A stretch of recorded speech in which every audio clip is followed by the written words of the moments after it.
It's that time again where we're going to look whether you should be opening / buying for some of the cards that we're getting this week. We've obviously got the season pass with Black Swan, and we also, for the second month in a row, have 2 cards being released on the same week. So we're going to have to decide, are you also going to want to open some Spotlight caches and or spend tokens? We're going to look at those 2 cards. We're also going to look at some potential day 1 decks and help you hopefully decide, do you want to spend right away to get these? Do you want to save tokens to maybe get these later? Do you want to save spotlights to maybe get these later, or use them right now? All right, so let's get into it. First card, Black Swan. 3/5, it got adjusted. On reveal, until the end of your next turn, your 1-cost cards cost 0. This card got adjusted. There were some comments from Glenn saying that they felt pretty strongly that they were going to look at season pass cards a little bit more intensely to make sure that they land better upon release. They said that this was an important adjustment that they needed to make. So I think somebody who's going to look at playing this card is, and it's until the end of next turn, your 1-cost cards cost 0. So it's about how many 1-cost cards you're going to play next turn. So those folks who like to play zoos, those folks who like to play bounce, those folks who like to play hit monkey, anything that's going to lay down a lot of cards, they're going to be looking at this and saying, I absolutely need to have this. A 3-cost for 5 power is actually pretty solid in itself. And, you know, in the 3/4 region, when you're likely going to play this, maybe the 5 region, maybe you save this on 5 and play a 2 with it.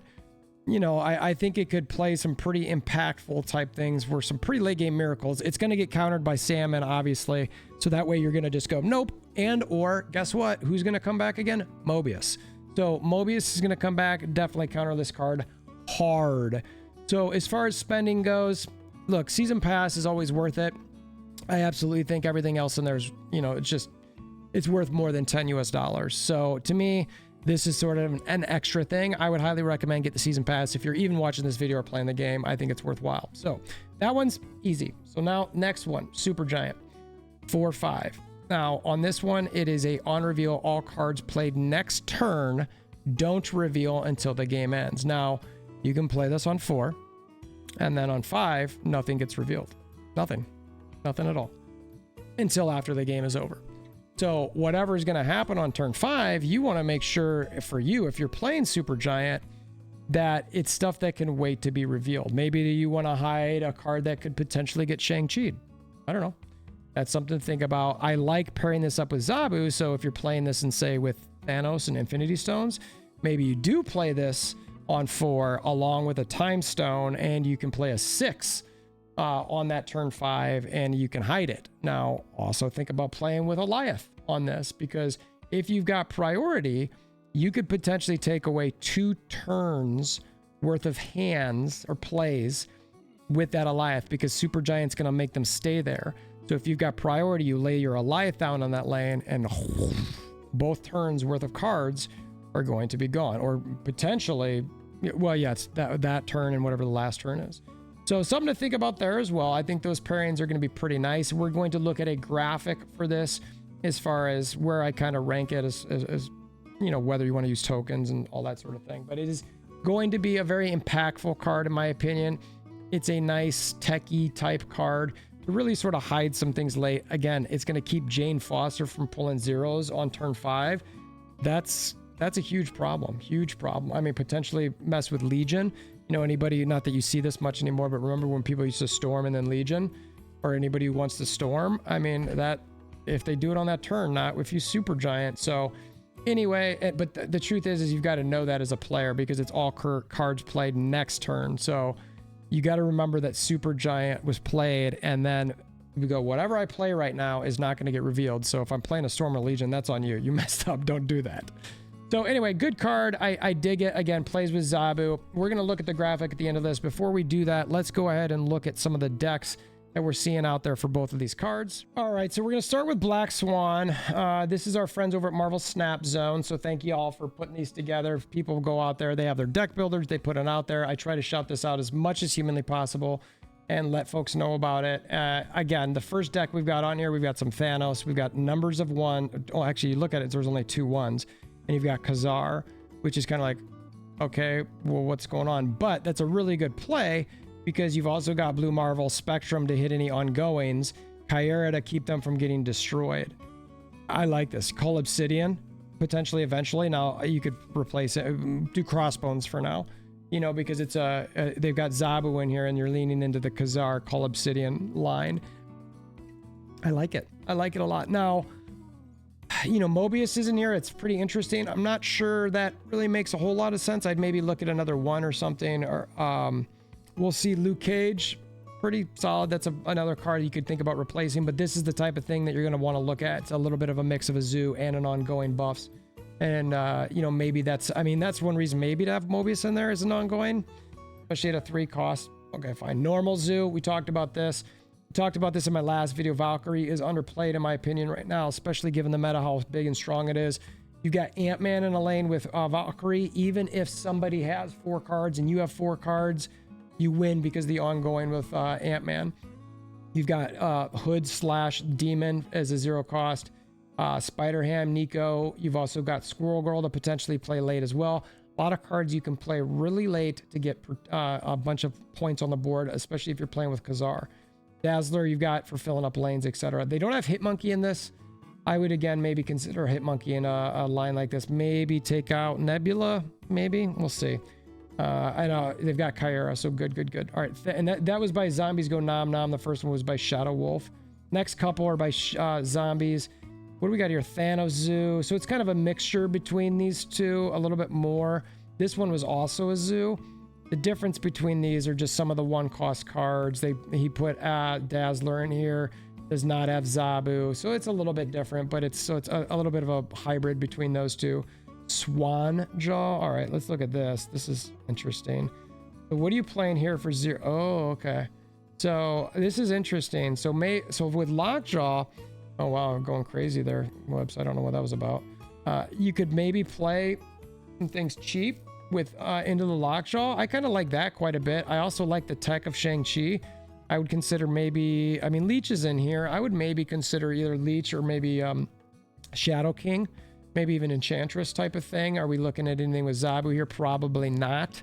But this is pretty solid. Again, this site doesn't have the proper, you can see it was obviously buffed kind of with 3/5. And then a lot of the bigger cards. You're seeing a lot of this. I'll see if that one works. That one doesn't really like necessarily get me going a bit, but what else do we have on here? Okay, so Hit of the Moment. This has got Hitmonkey in it, right? Come on, where's Hitmonkey? There it is. All right, so this one's by Guy 999. This is what I'm talking about. Something like this. You got Forge, Hawkeye, Kitty Pryde, Iceman, Korg. You've got Angela again. Remember when everybody was playing that and it was just dominant? You got Falcon to bounce things back. I would maybe even consider Collector with something like this. Maybe even Beast with something like this. You've got Bishop you want to play down there. You got Shang for some tech. You got Hitmonkey we mentioned. I think Hitmonkey's really the big winner here. You definitely want to try to get something like that. Maybe even consider an Absorbing Man. I think that should work right with your Hitmonkey and you Absorbing Man there, right? Because Hitmonkey's on reveal. So I think Absorbing Man might work.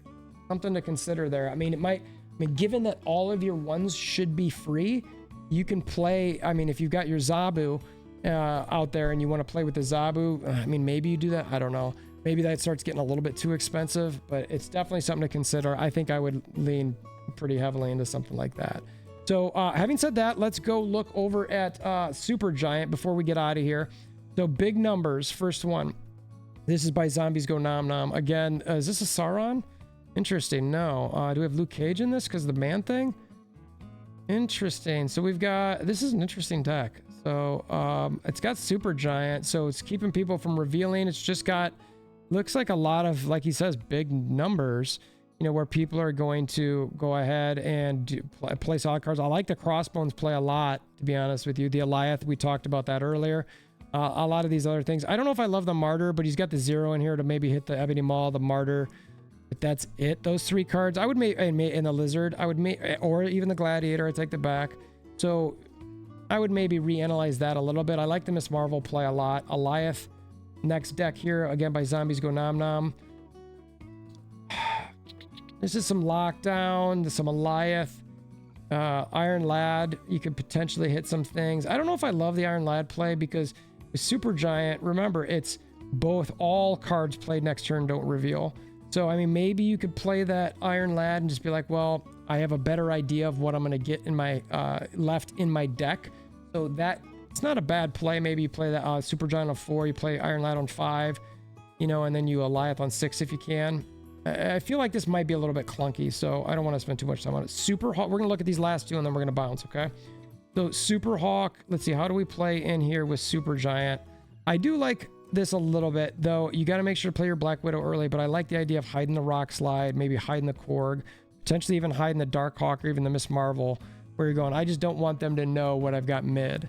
So that way I'm maybe playing some ongoing cards. I love the Zabu in this because you got a ton of 4s. You got 5 4s in this deck with Dark Hawk, Shang-Chi, Miss Marvel, Supergiant, and Iron Lad. All really, really good. I really like that a lot. I'm debating maybe you might even want to extend this with Madge. No, because that's kind of counterintuitive with Dark Hawk. All right, so let's look at the last one here for our friend Safety Blade. He just calls it version 1.2. It looks like Blob Flanos. It's got Supergiant, it's got Black Swan. I like both of those together. I like Kyurem. It's got Wave, Shang-Chi, and it's got Lockjaw with the whole bottom row being strong big cards. I like this. I like this a lot. Now, it does lean heavily into the fact that you've got to get your stones early, if you do, in your hand at least, or you're not going to be playing a whole lot until turn 3. That can feel bad, but it should be pretty rare, hopefully. But you never know. I've had that happen a number of times. So he's leaning into that heavy play. I would highly recommend at least trying this. So look, there are a lot of options out there. Here's even another lockdown deck, Claw. I think it's another one, a nice one that you could potentially hide. Let me know what your thoughts are on both of these cards. Are you going to be playing them? Are you going to be buying them? And before, actually, I don't want to let you go without showing you the rankings and telling you what I think you should do. Said it in the video the other day. We've got this is my graphic. We've got Save 4, Solid, Good Niche, Easy Skip. These are for spotlights. I've got Supergiant here up in this upper row. So it's right here along with Dark Hawk and Zabu. I think Supergiant it's a Series 5. You're going to want to have it. I would absolutely save our spotlight caches for it and or tokens. You know, I might consider just using tokens for this one. I don't know. I'll look at the variants again. I could use a good Dark Hawk variant. Beta Ray Bill is about to drop off, so I'll edit this graphic after that. Hopefully we'll get some data mines again. We'll see what's in the future. I don't know if they're hiding stuff, etc. But there's a lot of good ones this month. All 4 of them that are coming are pretty solid. They just, you know, Proxima, Midnight, I'm more than likely going to move up to solid as well. So you're going to have 3 from solid to save 4. And unless you're I mean, some people think Corvus Glaive is going to be pretty good all over. I'm a little torn on that. I think it's really more discard only, and also not just that, but some hell cow issues with them with not knowing what you're going to discard. But Supergiant, pull 4, use tokens 4. I think it's going to be something that is going to be an interesting tech card. It's strong in its own right, so I think it'll be solid. I already talked about this earlier in the video. Buy the season pass. If you're playing this game, $10 US. If you can afford it, do it. Otherwise, you know, I appreciate you watching this video this far because you're supporting as a free-to-play player, and I appreciate that. So until next time, we hope you have a wonderful day.